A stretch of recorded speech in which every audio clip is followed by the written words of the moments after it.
oh my God, I don't want to talk to anyone, I don't want to see anyone, I just want to be curled up in my little bubble. And even today I was like, I'm not going to go to the prize giving, I'm just going to ignore everything and just feel sorry for myself. But then I was like, hang on.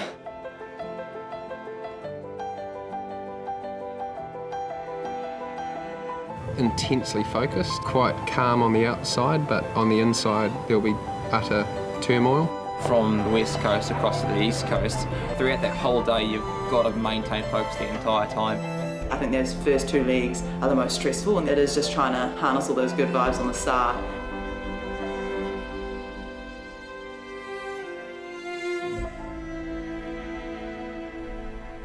I've had plenty of time to consider it. The moment Sam Clark announced he was racing, I felt like I needed to thank him. I wanted to give the guy a hug because I felt like he was giving me this opportunity to beat someone of his level in this race.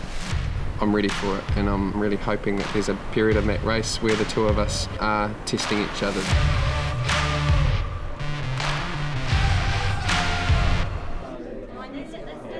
I've spent nearly 2 weeks down here learning the course and just getting a feel for what the race is all about again after a year off. I think my strengths lie in the off-road stuff, so I feel like I've got an advantage running up over Goat Pass.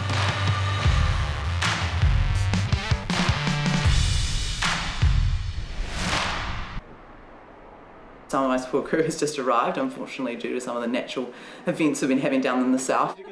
Especially in transitions, you want them to be smooth, and so everything they can do, from tying a quick shoelace or, swiping my reader, obviously with diabetes, that adds an element, and they're really super onto that and giving me my numbers and things, and it really gives me an insight into how I'm tracking.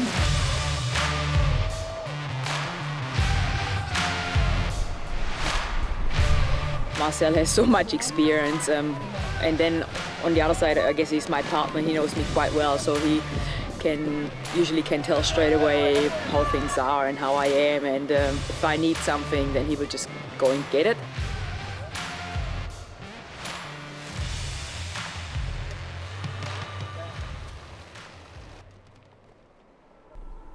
Quite nice just having this chat there to take my mind and my head a bit off what's coming up in a few hours. It's been always my weakness, but I also know I've improved a lot.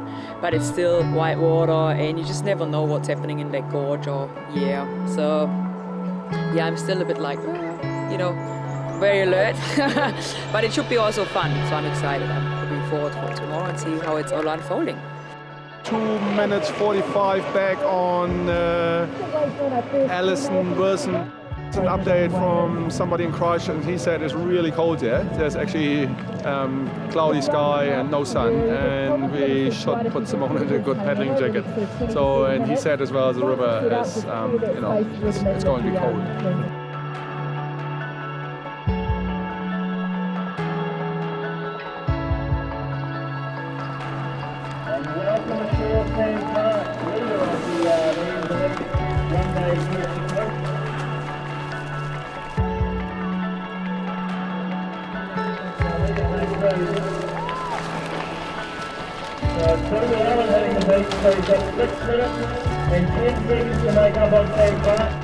If I could paint the script, I would say with 5k to go on the last ride, I'll pass Clarkie and beat him by 50 seconds.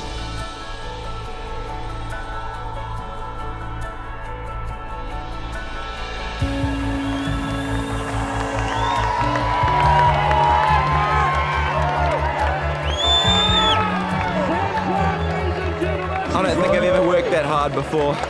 That's a true victory in my books. I think my preparation was better than my performance on the day, and that's going to hurt for a while. I wasn't quite the race that I'd hoped for today, but I was quite proud of how I persevered.